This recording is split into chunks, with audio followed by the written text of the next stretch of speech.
Good afternoon, everyone. It's Anifa Menon from hearthealthbrainhealth.com, encouraging healthy grieving and mindful actions. Here I am this afternoon in Bali, and it's a beautiful day, and I thought I would let you know that today I'm thinking about the power of the soul, and of course this is something that I focus on a fair amount. And you know, the power of the soul actually leads to our power of our actions. So this is in terms of a soul power, then comes through our minds and our thoughts, and then our words and our deeds. So it comes through our thinking, and then it comes through our karma or our actions in life, and then that results in our experience of life. And so I came across a few quotations that I wanted to share with you and help to direct you a little bit today to at least reflect on this for yourself and see how much soul power are you practicing and how much understanding of yourself do you really have. And perhaps this video will help you understand yourself just a little bit more and perhaps increase your power. So the first quotation I came across that I thought was great is by Leonardo da Vinci. And this quotation says, "It had long since come to my attention that people of accomplishment rarely sat back and let things happen to them. They went out and happened to things." They went out and happened two things. Now, you know, I'm here in Bali, come from Canada. I loved being in Ontario. I loved Canada. I still do. And I love Bali. And I can say that a lot of people will go on things like a vacation or maybe even a retreat for a purpose. They come out to a particular place, any place, and certainly a lot of retreats are here in Bali, and people will come to retreats for, you know, whether finding themselves or centering themselves or healing. And we can do this, or we can happen to a place. So something can happen to us. They go out and sit back and let things happen. So I've come to a retreat, for example, and I let it happen. Okay, so let me make sure that, you know, I'm centering my mind so that this can happen to me, or I can happen to a place, a situation, an experience. And so this is an important thought that you might want to reflect on. Do you, whether you sit at home or at your workplace, do you let things happen to you? So the boss comes to you to give you a new assignment, and that happens to you, and then you do it. Or do you go out and make things happen? Do you go and approach your boss and say, you know, I've been thinking about this. Do you think we can do this? That's you happening to that company or that workplace. That's you happening to that. Same thing for a vacation or travel of any sort. You go somewhere to let yourself experience something, that something happens to you, that, wow, you know what, I loved being on that vacation. I was so peaceful. It was so different from my regular space. And that happened to me because I was on vacation, or I was with my favorite friend, and that happened to me because I was with them. And so we give that power outside of us, whether to an experience, whether to a friendship, whether to a relationship, that happened to me. Do I happen to my spaces? So whether I'm in my home, whether I'm in my office, whether I'm on a vacation, or whether I'm traveling anywhere, do I experience what's happening because it's happening to me, or do I make something happen? And I'm definitely encouraging us all to make something happen, something that comes from your heart and soul. And maybe that only means polite conversation. Why not make it happen? And this requires an intention to do so. Go out and make something happen. So this is from Leonardo da Vinci, and it certainly applies in terms of, in Bali, we're actually celebrating a particular festival right now. And in one of my next videos, I will be talking about this in more detail. But this is another thing that this can happen to the Balinese, that this is the time that this is celebrated. And so it's happening too, or they can go out and experience and make something happen because they're aware of what the intention is beyond these days or behind these days. So in any case, I will be talking about that again, but this is what I'd like us to remember in this video about, is something happening to you, or are you happening to something? And I'm hoping that it's in a really good way, because we all do happen to things. We can either add something really positive to an experience, or we can actually add something not so positive. What is it that you're adding to your experiences? Of course you'll feel it, but so will the people around you or the world around us. So the next quotation I came across was by Albert Einstein. And this one says, "Strive not to be a success, but rather to be of value." Strive not to be of success, but rather to be of value. So not to be a success, but of value. Now, isn't value success? Now, a lot of people feel that, well, I'm successful if I've earned some money. I'm successful if I'm well known. I'm successful if I've acquired new things. I'm successful that. That's success. Value is this adding something useful to another space, to another person, to another group, another community. That is being of value, and I strongly encourage us all to be of value, not a success. A success is definitely something that's felt outside of us. A value is felt within. It's where we actually feel that, wow, these people were lifted because of this experience. This person was lifted because of the value I have provided. And the person doesn't have to say anything, you'll feel it. You'll feel that energy.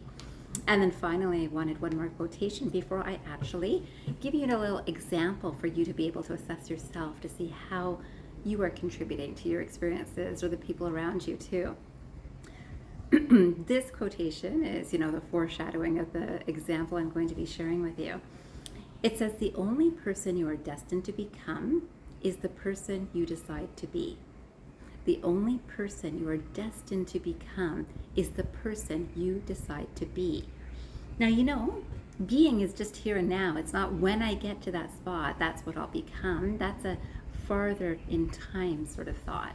The person, I want to become this. Now, sometimes schooling can take this. I want to be a doctor, so I have to get through this much schooling. That's to become.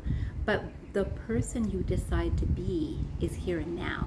Here and now is based on our values. It's based on the value we bring to others. It's based on deeper experiences, not the piece of paper at the end of graduation. This is something deeper, the person of value, no matter what your life experience in the moment. Now, I thought I'd give you an example. And I think we can all relate to this sort of experience. So I'll give you something that I heard very recently, and I thought it's very fitting to share with you today about the same idea. So this is the soul power idea. So let's say, for example, you've been calling me over for dinner for some time. Like, Hanifa, can you come over? Can you come over? I'd really like to have you over for dinner. I want to make a dinner for you. And I call you up one day and I say, you know what? I've got a free day and I'm free to have dinner on this day. Is that good? You say, that's a fantastic day. I come to your house for that dinner and you have gone to some effort. Think about it. You're inviting me. You've been inviting me for some time and you're inviting me for dinner now that I can come. You put so much effort into it. You run out to the restaurants, to grocery stores to get, now you might run to a restaurant to get my food, but let's say you're a good cook and you decide to go to the grocery store and pick up all of the ingredients that you need to make some of the favorite foods in terms of your favorite flavors, but things that you also know that I like, or something that you really know that you prepare well. You might make a couple of dishes, you might make several dishes. You make sure everything is planned properly, the seating is perfect, the lighting is perfect, the dessert is perfect, everything is perfect. You even leave me with a gift before I go home. And we have so much fun in this experience. We have such a good time. We're laughing, we're enjoying, the food is, everything is perfect. Our communication with each other is perfect. The whole experience is perfect. I'm so happy. We both leave happy. We part happy. I come home and the next week I give you a call and I say, hey, if you want to come over, feel free to come over to my place too. And you say, yeah, actually I'm free today, so do you mind if I come today? I'm like, sure, come on over. I'd be so happy. I've been inviting you too for a long time. You come over. This is 1 week after you've had me over at your place and now you're coming to my place. And I'm thinking, I'm not as good of a cook as they are, and so I'm not really feeling like cooking. I'm actually not a very good cook in general, so I don't want to make something, and she's a really good cook, so they'll have made something really good, she or he. And then it's late. It's already 6, and I know that you already eat around 4. So when you came to my house, I tell you that, I didn't make anything. I know that you eat around 4 and it's 6 o'clock, so I knew you would have dinner already. So didn't make anything for dinner, and I didn't pick up anything. I've been so busy and it's been such a hectic time, but I'm so happy that you're here. I'm so glad that you finally came to my house. And yeah, are you comfortable? It's good. I know I haven't changed anything around here, but I'm hoping you're comfy, and you're saying, yeah, I'm fine. I'm definitely comfortable. This is good. You leave, we're happy, we enjoyed our time together. You leave, and the following day you're thinking and reflecting, perhaps even all the way home, you're thinking and reflecting, wow, all that effort that I went through just last week when I invited her over and she came over. I did everything that I could to make it so pleasant, and I didn't even get a glass of water, a cup of tea, a coffee, or any meal. Like, even if she had ordered something out, she could have treated me to something that she was calling me for dinner, right? So your expectation was not met in that moment. Now the following week I said, hey, are you free? I'd love to come over for dinner again. And you say, yeah, sure, definitely, come over. You might say it like that too.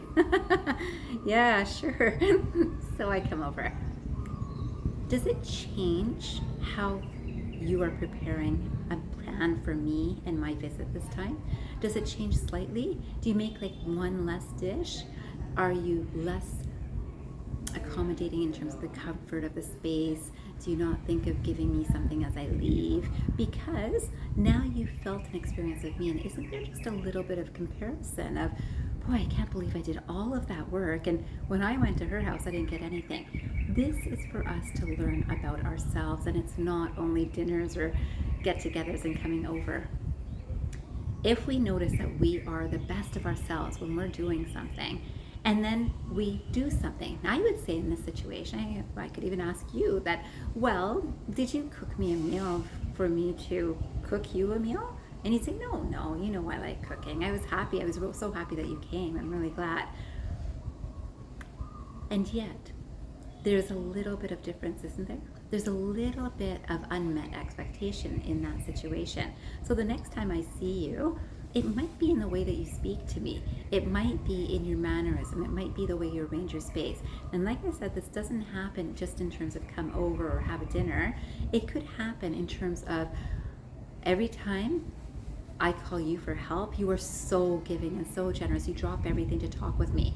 And one time you call me and I say, oh, I so would like to help you, but I'm running out the door. I've got a meeting. And what does that do? Does it change you now as to how you interact with me when I need you? When I need you. So when you needed me and I wasn't there, does it change you? This is what's happened in our society, that we have moved away from soul energy and moved more into ego energy. And this ego energy does a lot of comparison. Well, I did this and they did that. And if they don't do this, then I'm not going to do that. And we change ourselves. Our true nature is our authentic nature, which is the best of our soul energy. When we shift, we've moved more into a transactional process. A transactional process is what we're used to in business, isn't it? That if I do this for you, you'll do this for me, and this is what contracts get based on. This is certainly how marriage is oftentimes we'll put things into a prenuptial agreement, because I'll do this if you do this, and if this happens, and this is the repercussion, I'm keeping this. It's interesting. Many people do this, and it's happening in all aspects of our life, but we have really made our day-to-day experience like a business. This business transaction takes away the authentic love, compassion, generosity, sincerity, kindness that is our inherent nature. As we move into more of a business dealing with everyone, a friendship, a relationship, a family member, a stranger on the street, we do this. We have this subtle expectation, and especially people that we know. You'll notice that the more a stranger is to us, the more giving from our heart we can be. I'm not expecting anything back. I definitely don't expect anything back from this person on the street that I'm giving something to, whether food or money, a kind smile, anything. I'm not expecting anything back. And anything that they give me, I'm so thrilled for. So they smile back at me, and I'm like so happy. I've made their day. I think they're really happy. I don't do that with the people that I'm closer to. The closer we are, the more that subtle expectation. And that subtle expectation then leads to the karmic action of what I do next. Now, I always have a choice as to what I do next. If I stick to my true nature, it does not matter how much you give to me. I give to you from my true nature. Now, that is what I leave with you today, and I hope that you can reflect on it and recognize that we do have our true nature, which really we all share. That's the best of ourselves. We will not present it in the same way as each other. And so for you to do my true nature would be an unrealistic expectation. For me to do your true nature is not a realistic expectation. But The only person you are destined to be is the person you decide to be. Don't forget this. Make sure that when you decide to be fully and authentically yourself, all of the best of you will pour out to everywhere. And that will be coming back to you in karma in some form. Don't do it for the karma. Do it to be true to yourself. I wish you a fantastic day ahead, and I hope you remember, transform your mind and transform your life. Have a great day, everyone.